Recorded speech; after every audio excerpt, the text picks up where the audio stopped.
we're in this conversation. And quite frankly, we're just kind of jumping into some tough stuff. Here's the way I would say it. We're kind of walking down the hallway of our doubts, and we're opening up the doors of our questions. That's what we're doing. And so all we're doing is saying, hey, if we walk down this hallway of our doubts, what do I do with my doubts? What do I do if I got doubts and questions for God? And in a room this size, my guess would be that many of you have, or maybe you have them right now.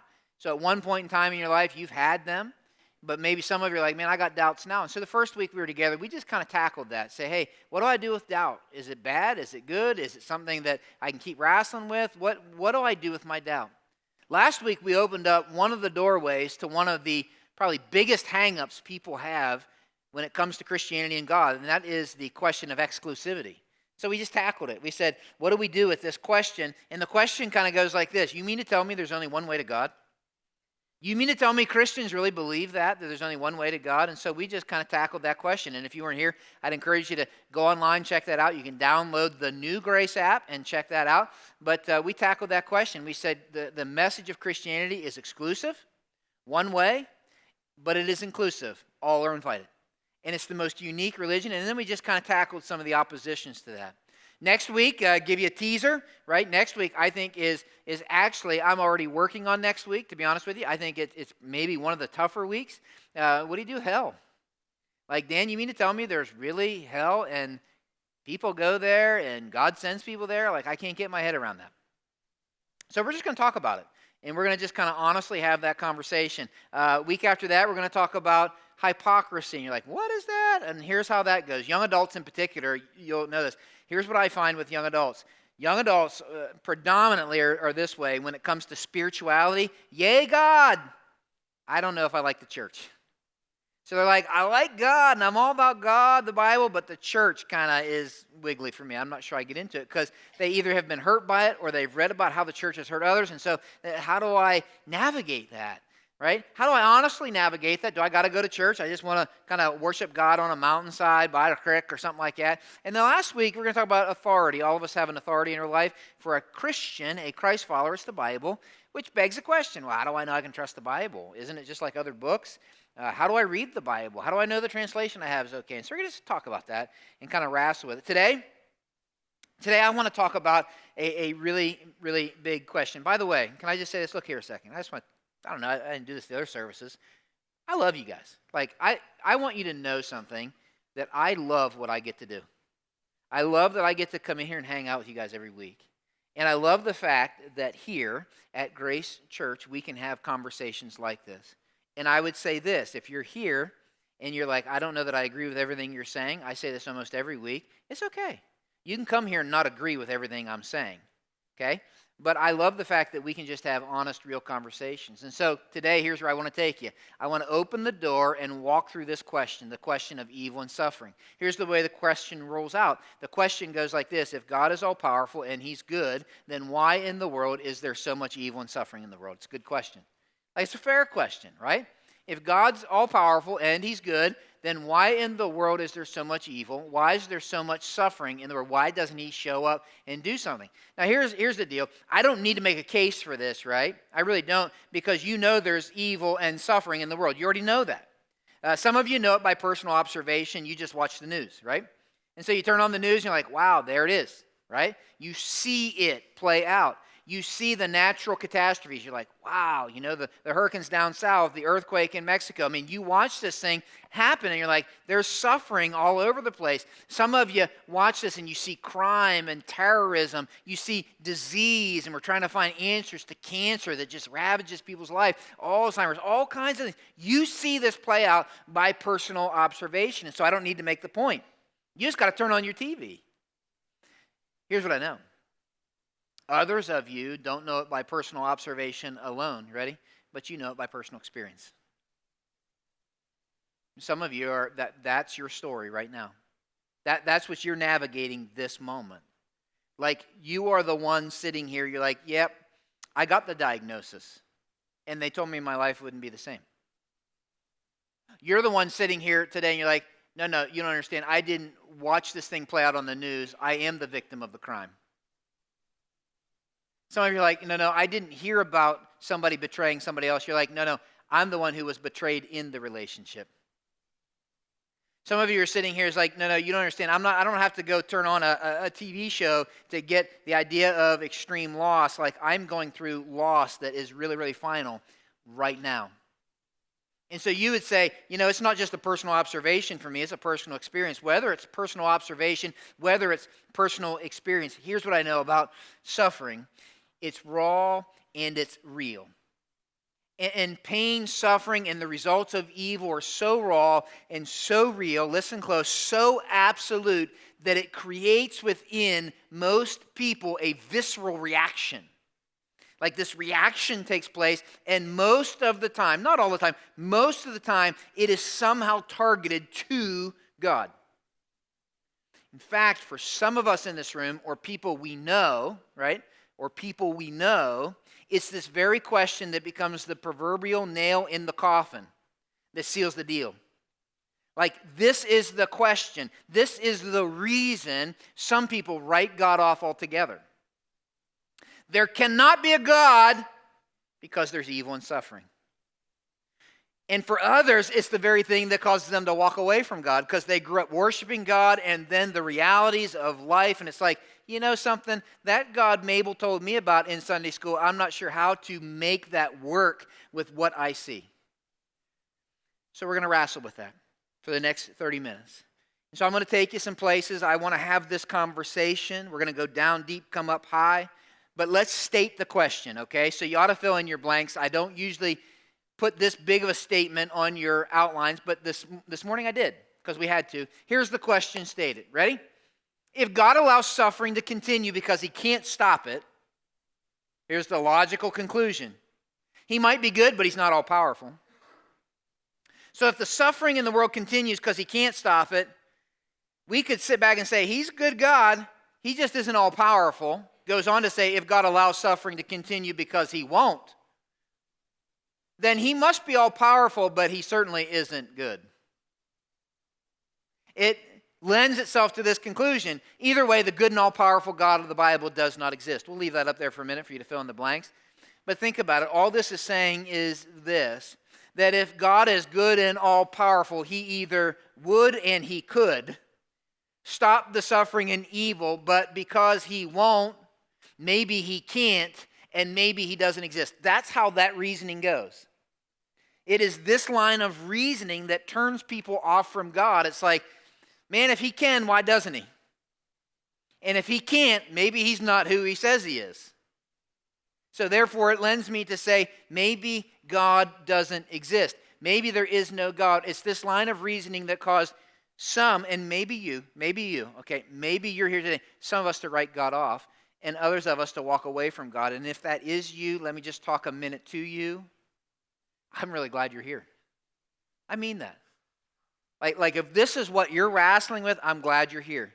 My goal today is not to twist your arm, make you feel bad about being there, but is to maybe cause you to think about your visceral reaction to God in an intelligent, honest way. If we could just have an intelligent, honest conversation.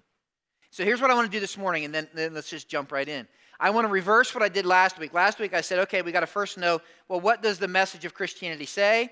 And then we talked about the opposition to it. This morning, here's what I want to do. I want to say, okay, if I write God off altogether, if there is no God, there's still suffering and evil. So let's talk about the conclusions that leads me to, okay? And then I want to talk about, okay, well, if there is a God, how in the world do I make sense of suffering and evil in light of the fact there is a God? Make sense? That's where I want to go this morning. So you got to stay with me. This first part is so important. If you're here struggling, I want you to lean in. If you have friends that are struggling with this issue, and it's an honest question, I want you to lean in. Maybe this will help you in your conversation. Here's where I want to start. I'm going to start with a statement. This is a statement of opinion. I'll tease it out. Start by writing this down. Getting rid of and giving up on God, quite frankly, doesn't help. Now, whether you agree with me or not, that's the statement I'm making to start this off. Walking away from God or writing him off altogether simply does not help. Let's set the base for this, okay? Ready? This problem of suffering and evil is not a problem just for Christianity, right? That just makes logical sense. it's a problem for all religions. All religions have to wrestle with this problem of suffering and evil. All religions have to. Okay? All cultures have to. Not just a 21st century modern thing that we wrestle with. They've been wrestling for years with this, right? So all religions have to wrestle with this whole question of suffering and evil, and religions provide different answers to it. Listen close. But I think, ready?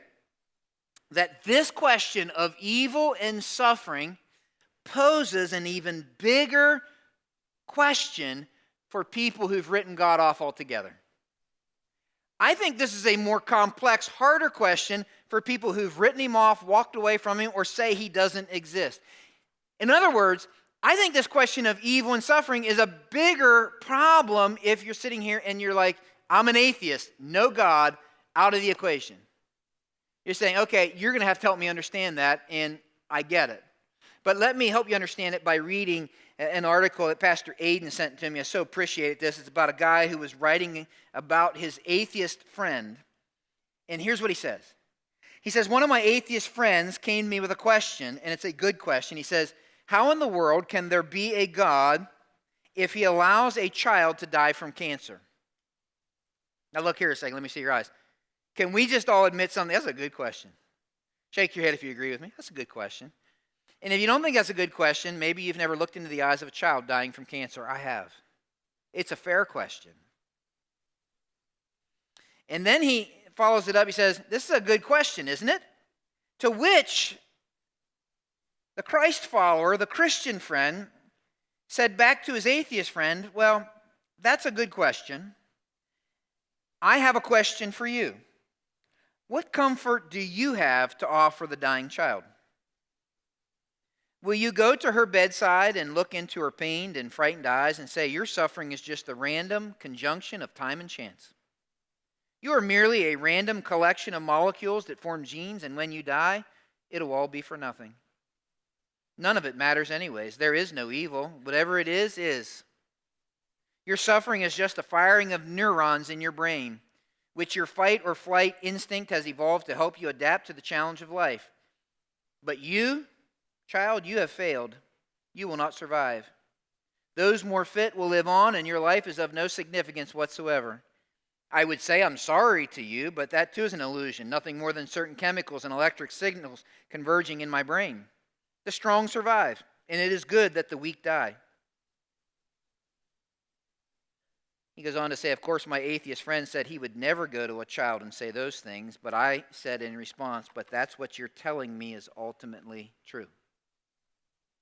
You see, here's the point, and I'm going to race through this for the sake of time, but writing God off and walking away, getting rid of God and giving up on God really is of no help. And it actually creates more questions. Because when I sit back and look at unjust suffering and I see evil in the world, I have to ask myself if I've written God off, if I've walked away from God, if there is no God, then how in the world, stay with me on this, do I determine if suffering is unjust? What tells me that suffering is unjust? What tells me that something is evil and not good? If I'm sure something is unjust or evil, I assume there's this higher standard of just and good. Otherwise, when I see suffering and evil, I'm like, well, that's just the natural order of things. That's how survival of the fittest works. It's that very reasoning that led at one time, atheist who had written God off to become a Christ follower. His name happens to be C.S. Lewis. Look what he says. My argument against God was that the universe seems so cruel and unjust, but how had I got this idea of just and unjust? Look what he says. A man doesn't call a line crooked unless he has some idea of what a straight line is. What was I comparing this universe with when I called it unjust? Of course, I could have given up my idea of justice, but saying it was nothing but a private idea of my own. But if I did that, then my argument against God collapsed too, for the argument depended on saying that the world really was unjust. Not simply that it did not happen to please my fancies. Look what he says. Consequently, atheism turns out to be too simple. You see, when I write God off, when he's not in, how in the world do I look at something? I don't even know who to be mad at. I'm not even sure how to evaluate it as unjust. I'm not even sure that it's a result of evil unless I have some sort of standard of what is just and what is good. And then I would simply say this. Some people write God off because they look at suffering and they look at pain and and they said it's pointless. It's pointless. And so therefore it's random. Either God is random and cruel or this pointless suffering is happening because there is no God. And it assumes something, and here's the problem with that line of reasoning. It assumes that if there's a point to it, I've got to be able to see it. If I can't see the point, then there must be no point to it. It makes me think of a guy, you can forget this, but I just want to give credit to where I read this. His name's Alvin Plantinga. He mentions this bug, I'd love to know how many have heard of it, called the no-see-ums. Raise your hand if you've ever heard of no-see-ums. Put your hands down. Raise your hand if you've never heard of what I just said.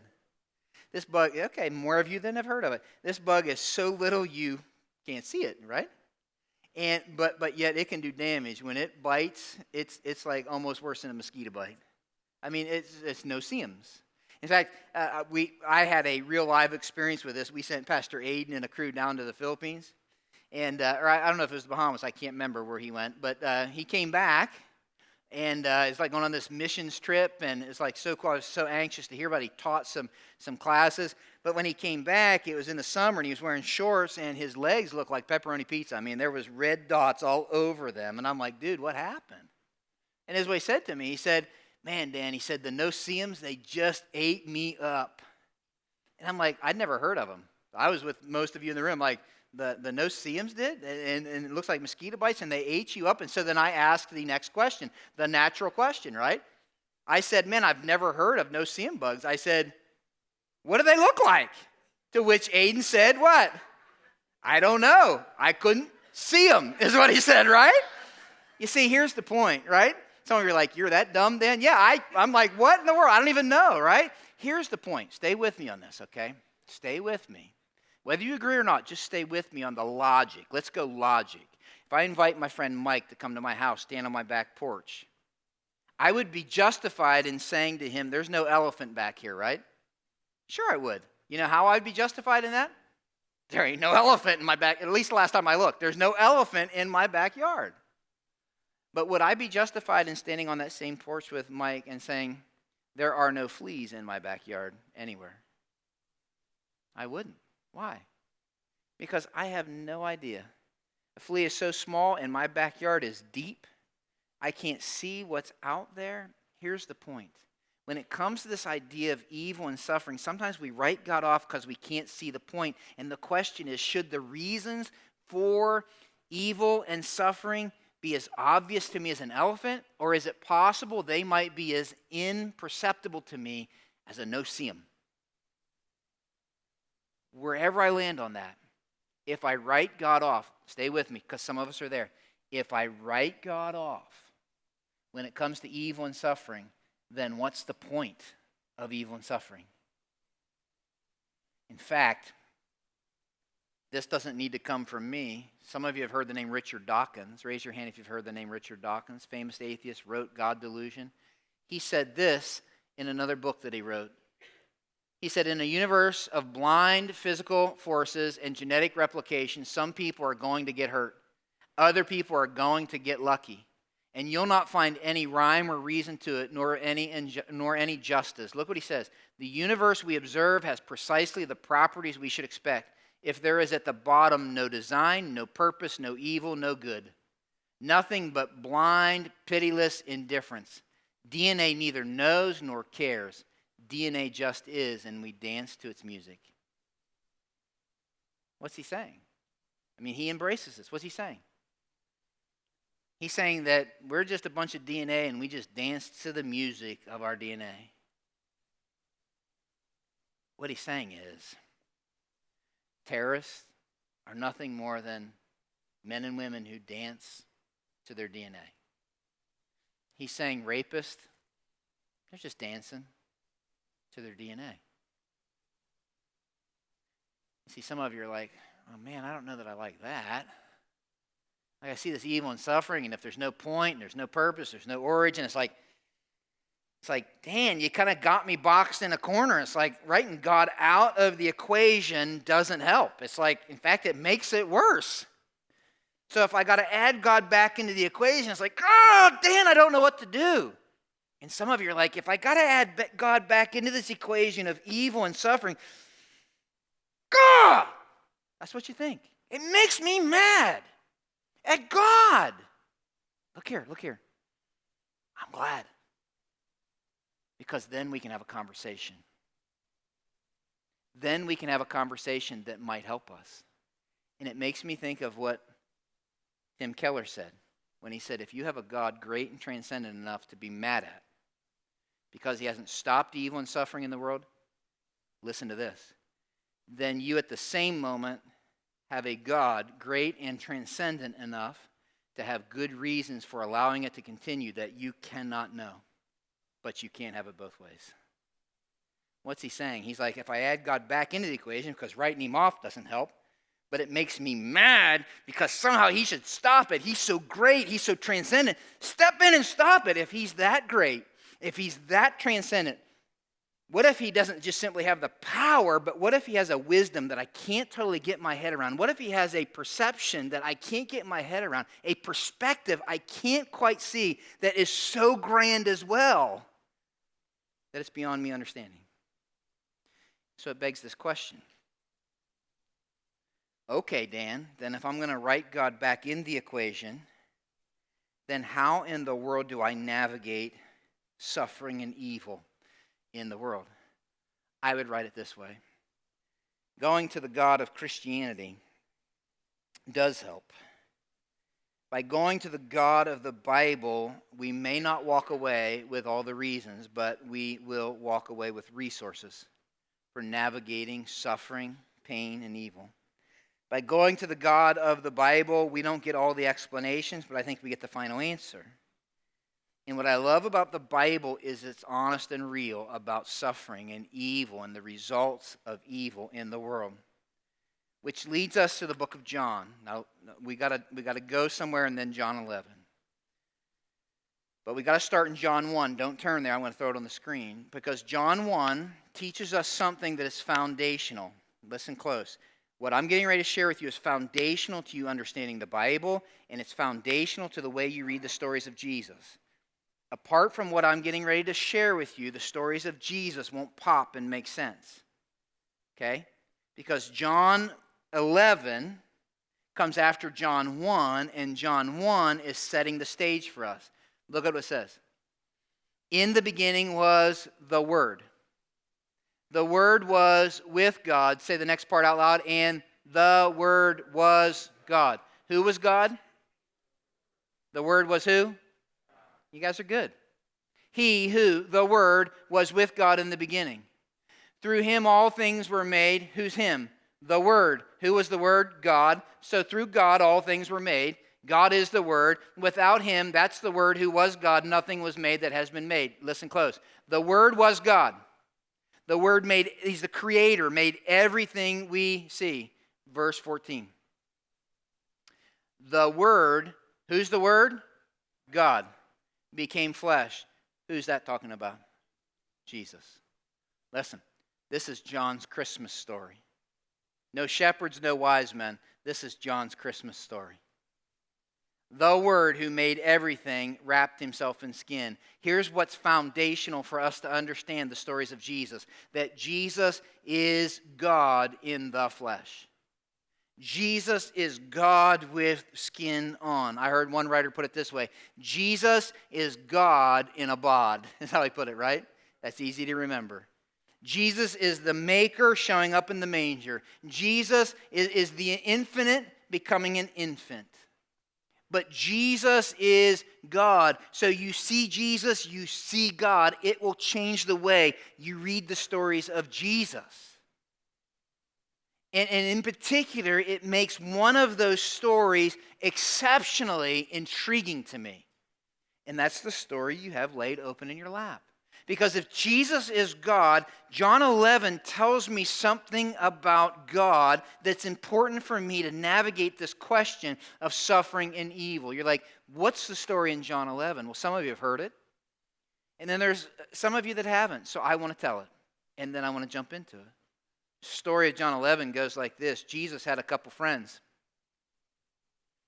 They have names: Martha, Mary, Lazarus. Two sisters and a brother.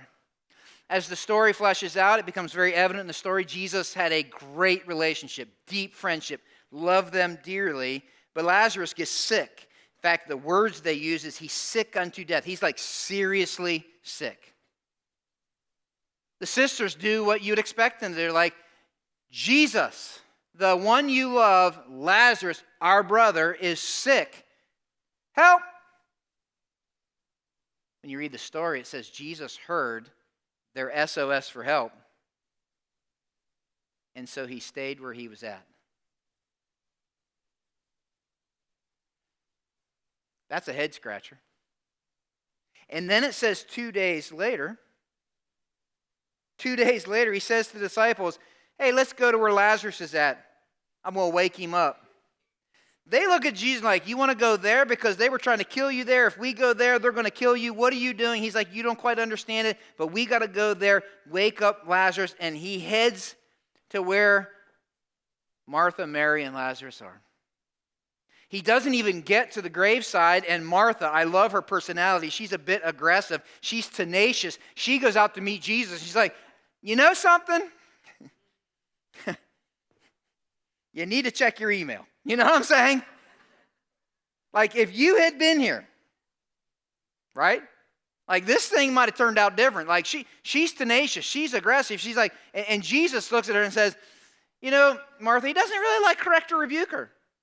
He's like, you know, Martha, I'm the resurrection and the life. And she said, I know. I went to Sunday school. He's going to rise again on the last day. I get it. And he's like, you don't quite get what I'm saying. But she sends word back to her sister, and she's kind of spirited a little different than Martha. But she comes out, and she's like, you know, wow, Jesus, this is kind of tough, but she has the same question. A little different tone, probably. She's like, you know, I don't really get it. Like, I think if you had been here, this could have turned out different. Like, this is hard. And Jesus doesn't really say anything to her other than says, where have you laid my friend, who's now dead? And Mary walks with him to the site of the grave where in there is Lazarus.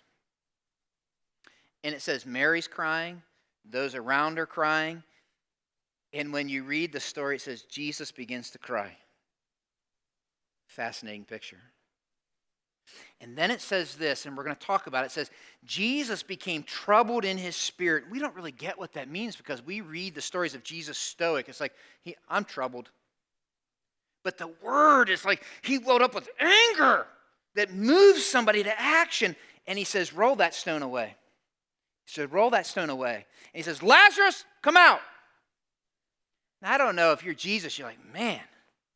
If you're standing there like, man, if Lazarus doesn't come out, he's going to look foolish, right?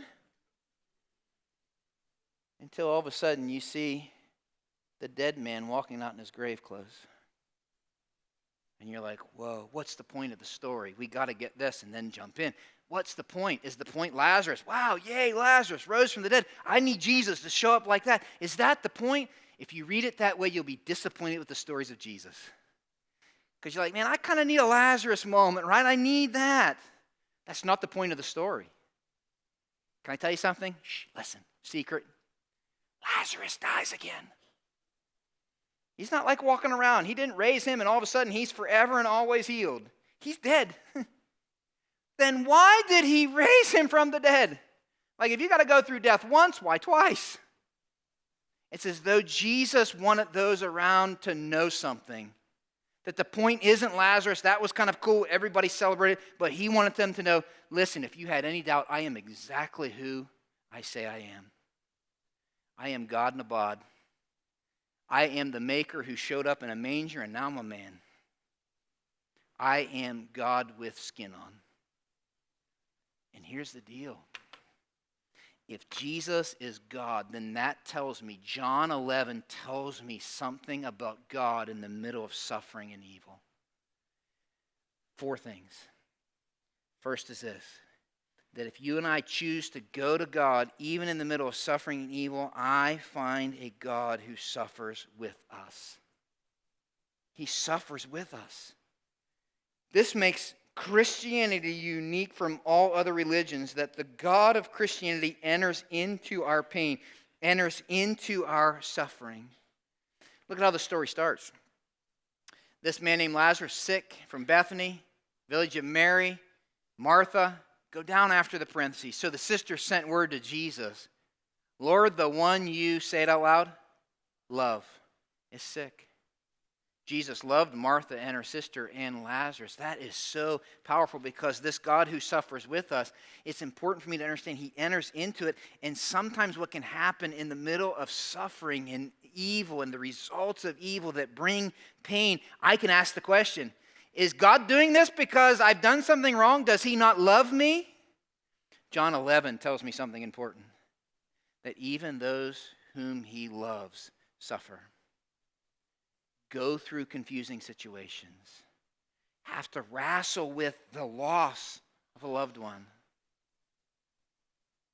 But the story doesn't end there. This God who suffers with us, all throughout the story, he has people that are questioning him. The disciples look at him and say, why would you go back there? I wouldn't do it that way. You probably never have those conversations with God, do you? I have. He gets to Martha and she's like, you know something?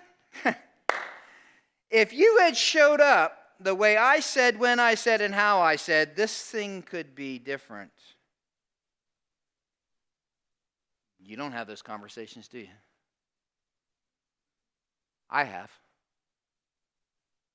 And what I find interesting about the God who suffers with us is not once do we see him correcting, rebuking, telling them, why in the world are you struggling with this? You don't get it.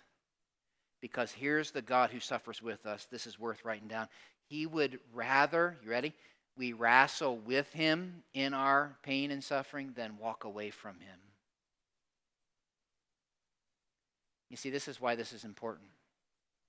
Because I have a new friend that I met with this last week, and I love him. And we sat and talked over nachos. And he shared his story, and it's full of pain, confusion, all kinds of personal pain, pain that his spouse is navigating, pain that is leaning into his family. If I shared his story, you'd be like, whoa. It's his story to share.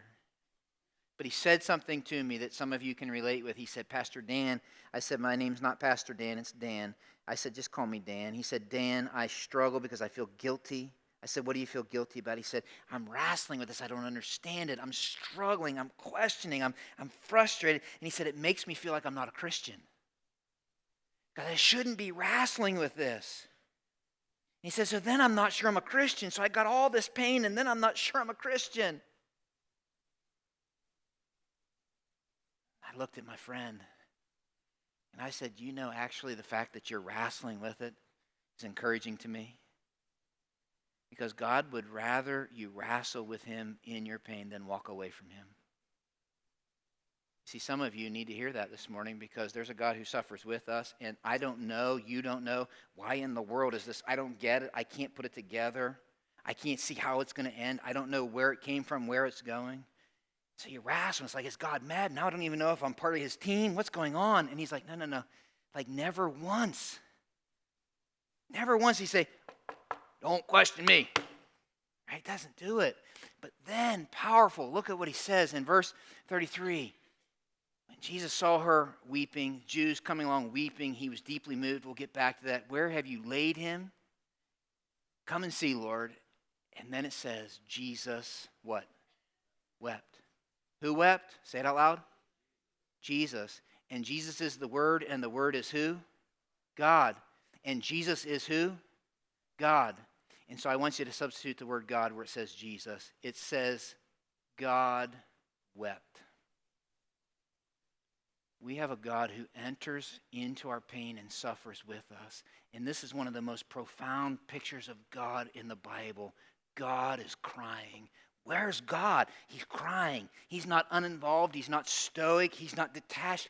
He's in it. He's crying. This makes Christianity unique from all the other religions. God in the middle of our pain, crying with us. God walking through the fire with us. God grieving with us in our pain. It makes Psalm 34 pop. The Lord is close to the brokenhearted. It's interesting, isn't it? You see, it means that God is not only unique, He's unique from all other pictures and portraits of God, but it means God, listen close, some of you need to hear this morning. He's sympathetic, might I even say empathetic. Look here a second. You ever talk to somebody who, when you talk to them about your situation, you know they understand? Because they've walked through similar, right? Like you can talk to 1,000 people about your battle with cancer and then meet eyes with somebody who is battling cancer too, and you're like, oh, yeah. You mean, oh, yeah. And you almost finish each other's sentences. Did you? Yeah. What this means, guys, is we have a God who understands. It changes the way you pray because we have a God who suffers with us. Hebrews 4 says it this way. We have a high priest, entered heaven, Son of God. Let's hold firmly to what we believe because Jesus, this high priest of ours, what? Understands our weaknesses. For he faced all the same testings we do, yet he didn't sin. So what do we do with that? God suffered with us. So we can come boldly to his throne, not out of arrogance. I'm cocky. I'm a Christian. I can bust into God's presence. We can come boldly because he understands, boldly because he empathizes, boldly because he sympathizes, boldly because we're looking in the eyes of a God, infinite God, who knows. He's gracious. And there you receive mercy and find grace to help when we need it most. It doesn't say that he changes all the situation, does it? I won't lie to you. I wish it did. It'd make my life and my job so much easier. But when I come into his presence in prayer, I have a God who's like, been there. I've lost a son. I've been treated unjustly. I had a life that was cut short. I know what it's like to be humiliated. I know what it's like to be betrayed.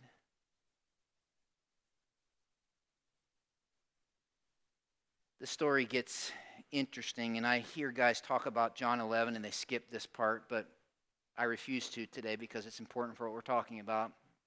This is literally what it says. So when he heard that Lazarus was sick, he stayed where he was 2 more days.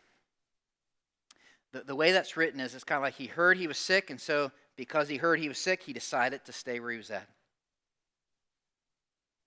Come on. Read that in color, not black and white. It's like, say what?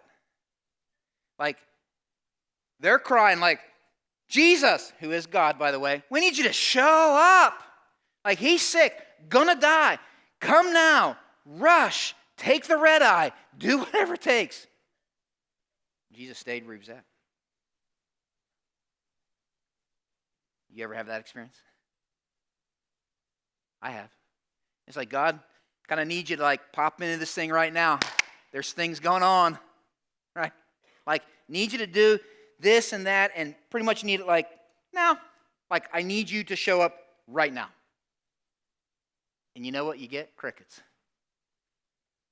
Like, what? Maybe he didn't hear me. Maybe he doesn't love me. Maybe, I don't know. What's going on? Look what it says, the verses right before. When he heard this, Jesus said, this sickness will not end in death. No, it's for God's glory, so that God's Son may be glorified through it. What's the point here? Jesus sees something they don't see. And when I run to God in the middle of suffering and evil, I find God seeing beyond our suffering. He sees beyond our suffering. It's as though this is what is going on. I look to God and I'm like, God, do you see what's going on over here?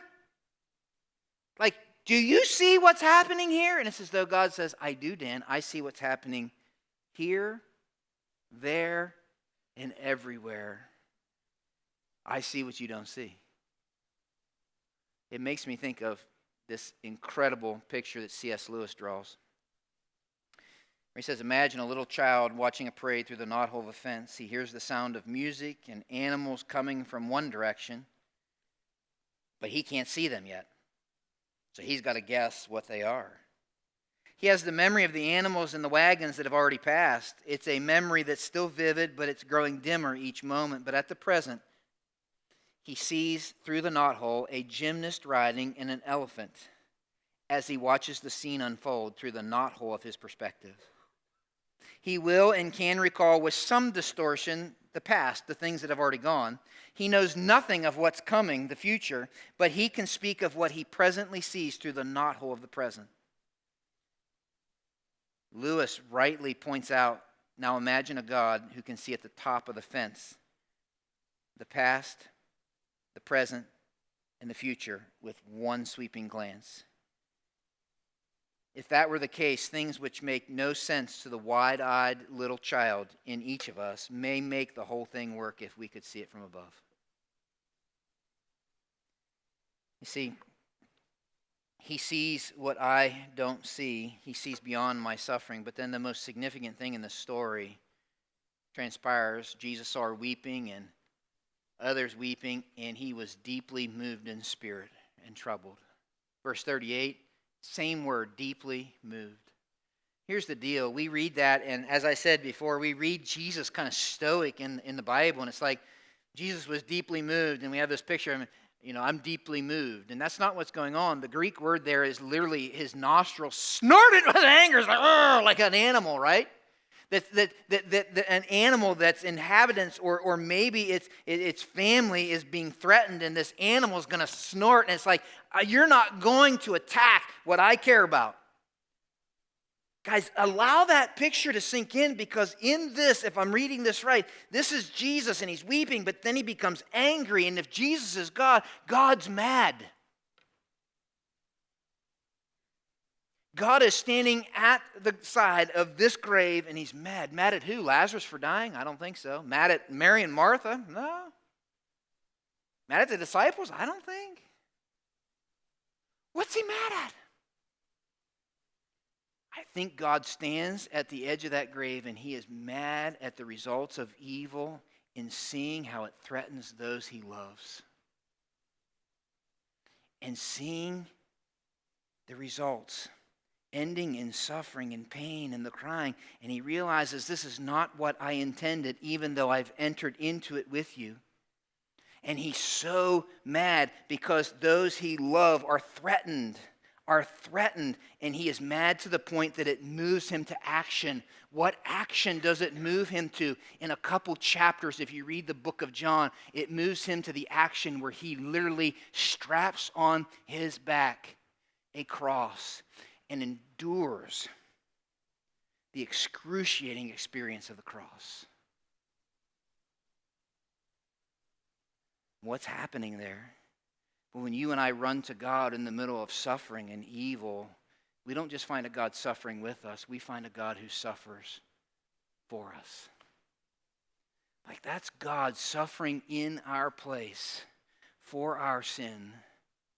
That's God enduring for us the suffering that each of us deserve.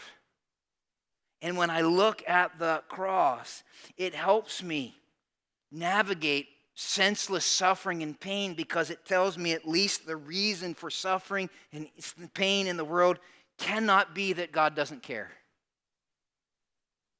When I see God suffering for me, when I see through the lens of God suffering for me, I realize that Jesus was not just an example who suffered with me, but that he was a substitute. And it makes a verse pop. It's a verse I memorized as a little kid that some of you know. It never made sense to me. It's in Hebrews 12. It says, fix your eyes on Jesus, the pioneer and perfecter of faith. Get it? For the joy set before him, he endured the cross, scorned its shame, and sat down at the right hand of the throne of God. And I never got it because I never could figure out what was the joy. And I always thought to myself, well, he's going to grit through the cross because he knows it's going to come to an end. The other side's heaven. It's like, ooh, man, you're just going to kind of grit through, right? Like, so I always read it that I was like, man, who for the joy set before him, he just, I got to knuckle down and do this. And then I kind of grew up and began reading, and I began, what is the joy? What's the joy? What's the joy that allowed him to endure the cross? You know what it was? You know what it was? You. And you. And you. And you. And you. And you. And you. And you. And you. And you. And you. See, the joy that was set before him that allowed him to endure the cross was you, was me, because he realized at that moment, I am enduring the suffering in your place so that you don't have to live the rest of your life and eternity apart from God. If you'll say yes to me. You see, when I see God suffering for me, I realize that the reason for suffering in my life can't be he doesn't care, because he was my substitute and I was his joy set before him. Which leads to the last culminating part. When Jesus said to Martha, I'm the resurrection and the life. The one who believes in me will live even though they die. Whoever lives by believing in me will never die. And then he says, do you believe this? The point of that is that we have a God who suffers with us, sees beyond our suffering. He suffers for us. But they eventually took him off the cross, put him in a borrowed tomb. 3 days later, he rose again. By the way, the entire Christian faith rests on that truth. The entire Christian faith rests on that truth, that Jesus died, buried, rose again. So much that Paul said the whole thing's silly if Jesus is still dead. Like, we're wasting our time is what he said. But he said, because Jesus is alive, death has been swallowed up in victory. You see, the culmination to sin and evil and suffering in our world leads to death. And he says, death, where's your victory? Death, where's your sting? The sting of death is sin. Power of sin is the law. But thanks be to God, he gives us the victory through our Lord Jesus Christ. Here's the deal. When you and I run to God, the God of Christianity, we find a God swallowing up our suffering. Guys, this is important. I feel like I learned something this week. What does it mean that he swallows up our suffering? I read this in one of Tim Keller's books, and I loved it. He told a story that made this make sense to me. He said one night he had a dream that almost seemed real. You ever dream like that? Where you like dream a dream, and you're like, oh my Lord, this is going on. And in this dream, in fact, it was so real to him that it made him sweat. It created fear and panic, because in this dream, his entire family was brutally murdered. He dreamed this thing out to the very end, and he woke up kind of like in a panic, almost like, is that real? Is that what happened? It was so real to him. When he realized that it was simply a dream, he couldn't wait for his family to wake up. Because he said, when they woke up and I saw their face, it was like I'd seen it for the first time. And he said, I could not keep from crying.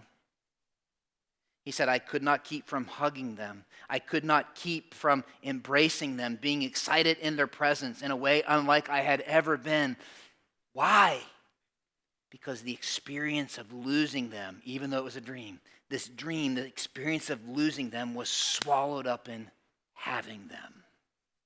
Here's the point. Heaven, listen close, is not compensation for all of the hard stuff we might face here. It's not. But somehow, if Jesus rose again from the dead, and he did, then the Bible says he is the first fruits among those who've said yes to Jesus, who they will rise and experience this victory. And heaven isn't a compensation. Sorry you had to endure that. But somehow this victory that we have in the resurrected Christ swallows up everything we're experiencing here in a way that it will make that grander, better, more incredible. You see, the gospel response is simply this. The cross of Jesus assures me God is good and absolutely for me. The resurrection of Jesus assures me everything's going to be all right in the end, even if I don't understand it right now. Because the gospel might not explain everything about suffering and evil, but it does give the final answer. Some of you are sitting here this morning, and today wasn't meant to make you feel better necessarily. Because some of you are going through the personal experience of suffering, and you're like, man, I can't figure out how to put God in the middle of this. And you might be asking the question, does he love me? And I want to tell you that we have a God who suffers with us, and even those he loves suffers. But some of you might, but I'm wrestling, Dan, and I feel guilty like your friend, and I feel like I don't know. And he would rather this morning you wrestle with him than walk away from him. Well, where is God in the middle of this? What if the God who you're wrestling with is crying with you even in the middle of your suffering? Well, I don't understand because I can't see anything good coming out of it. And he says, I know. The knothole's not very big, is it? But will you trust me? I'm looking from the top of the fence. Well, it makes me mad. It did him too. It did him too. So mad that he did something about it and he suffered for you. He endured the suffering that you deserve and that I deserve so that we could have unhindered relationship with God. Well, how's it going to turn out? I'm not sure in the next several years, but I know the story of the resurrected Christ is it turns out pretty good in the end. In the meantime, there might be questions and there might be struggling. We have a God who suffers with us and suffers for us. And then he swallows up our suffering in victory. You guys will just give me one more minute. And then I'll pray and we're done. Okay? Some of you are sitting here like, I don't buy it. I don't buy it. I'm glad you're here. I mean it. My goal today isn't to twist your arm. You're like, man, there's so much suffering and I can't justify it and I can't reconcile it and I just don't buy it. There is no God. I've written him off. I've walked away from him. I've subtracted him from the equation. And thanks for being so honest that you'll come to that conclusion. But can I ask you to be honest enough to follow that conclusion to its end? Can I at least ask that? That writing God off and walking away really doesn't help. And it leads to some very perplexing questions because suffering exists. And I have no way to determine if it's just survival of the fittest or if it's just unjust, if there's absolutely no purpose, no design, no origin. And so if you've written God off, and I love the fact that you're here, but if you've written God off, can I ask you to do this, and then I'll finish. Can I ask you to at least doubt your doubts long enough? Doubt your doubts to figure out where you're leaning the ladder of your life this morning. Because you're leaning the ladder of your life against a wall of faith somewhere. Somewhere. And you've got to ask yourself the question, is suffering unjust? If there's not a point and there's no God, then what's the point? I don't know. Then I'm really in a pickle. At least be honest enough that you'll say, where am I going to lean the ladder of my life in this question? So God, that's the gist of the conversation. Some of my friends here are suffering. And I wish so bad, Lord, that somehow in this whole deal that we could just remove that. Because we're looking through a knothole and it doesn't really make sense. We're unsure of what's coming and we don't totally understand. And yet, thank you for being a God who suffers with us and suffered for us. And so I so believe that because you're alive, you're going to swallow up all our suffering. I can't wait to stand in your presence. God, there's some of us in this room that think I'm talking to nobody, and I'm glad they're here. And I'm glad they've decided to pay us the highest compliment, pay me the highest compliment, in letting us have this conversation. Pray that you'd use it in their life as well. I pray that they would know that they're safe to have those questions here. God, ultimately, we're glad that the gospel says that you made a way for us to have a relationship with God, salvation from our sins, and that's found in Jesus Christ on the cross. Jesus Christ buried, and Jesus Christ alive. Thanks. We love you. I praise in Jesus' name.